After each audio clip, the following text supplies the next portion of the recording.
British officials are reportedly working on a plan to assist US forces in a preemptive attack on Iranian military facilities. It follows claims Washington is moving towards a policy of intervention out of fear that Tehran is developing a nuclear weapons program, something Iran has always denied. Well, for more on how this could affect the fragile power balance in the Middle East, I'm now joined by political analyst Chris Bambury. He's joining us live there in London. Now, the British media, where you are, is full of speculation that next week's International Atomic Energy Agency report will be a severe blow to Iran's claims its nuclear program is peaceful. Surely then a strong case for military action. Well, let's see the evidence that they provide. So far, they've not been able to provide any evidence. But I would say this, anyone reading the press reports on these contingency plans being drawn up by the Ministry of Defence here in London for an attack on Iran must be worrying that if Iran is not developing a nuclear missile, it will now be developing a nuclear missile, faced with the idea that the Americans, the British and the Israelis are looking to launch an unprovoked attack on Iran.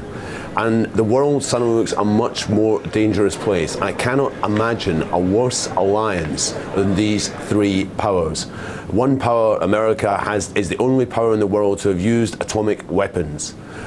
Israel has a secret illegal nuclear program which it denied for years, but we know it exists. It's the only nuclear power in the Middle East. And Britain, of course, the former colonial power, provided them the means to get those nuclear weapons all those years ago. These are the powers which have blood in their hand. Israel, of course, in Palestine and in Lebanon, but Britain and America. Britain and America's involvement in Iran goes way back to 1953 when they combined to overthrow a democratic government, and this is still remembered. A radical government under Mossadegh, which had nationalised the oil industry, was overthrown by an MI5 CIA coup which installed the Shah of Iran.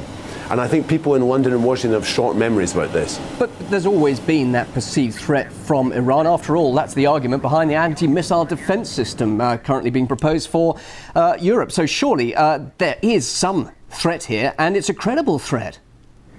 Well, Britain and America seem to redefine what threats are. I mean, for instance, we had, for all those years of the Cold War, the threat was Russia. NATO is now realigning itself, building a missile shield, which seems to be aimed at Russia in part, but also definitely against Iran, with setting up in Turkey. And we've seen NATO intervening into the region all around Iran, China's and Russia's borders. It seems to be provocative that you have this string of NATO-American bases along in the Caucasus and elsewhere, threatening the interest of these countries. And of course, we've also seen NATO launch a series of operations, most importantly in Afghanistan, but most recently in Libya. I am fearful that the so-called success of the Libyan operation will be followed by further humanitarian wars, like we saw in former Yugoslavia over a decade ago. And NATO is playing an aggressive role here. It's portrayed as a peacekeeper, but it's an aggressive role. And the missile defense shield is an aggressive act. It's aggressive towards Russia, it's aggressive towards China, and it's aggressive towards Iran. But why isn't Iran being transparent and open and allowing investigators and inspectors to check the facilities? And also, of course, you mentioned Israel, the threat from Israel a little earlier. Iran's got every reason, has it not, to develop a nuclear deterrent? Well, firstly, Iran claims that it's developing a nuclear program for peaceful purposes. Personally, I'm against all nuclear weapons, but I think it's a bit rich to be Iran to be lectured by the likes of Washington, London and Tel Aviv on nuclear weapons, when these are the people, as I said, the Americans are the only people to have used those weapons. These are the nuclear powers. And the hypocrisy seems to be here is that these countries, the Western countries, can have weapons which can destroy the world many, many more times over, but no one else has the right to develop this technology. Now, I would rather have no nuclear weapons, but I put the blame first and foremost on America, Britain and Israel here. And really, as I say, people in the region must have long memories, not just of the intervention in Iraq, and there was a contingency plan which Donald Rumsfeld literally took off the shelf within hours of 9/11 to present to George Bush for an attack in Iraq, but they must remember Britain and Israel's involvement in the Suez invasion of 1956. They must remember that Britain and America put the Shah in power. They must remember Britain's involvement in that region all those decades ago. All right, we're getting a lot of rhetoric from the West, and of course, if a strike were to take place, what would that do for President Ahmadinejad? Clearly, he would be absolutely entitled for some sort of recrimination. What does that do for also his support there in Iran?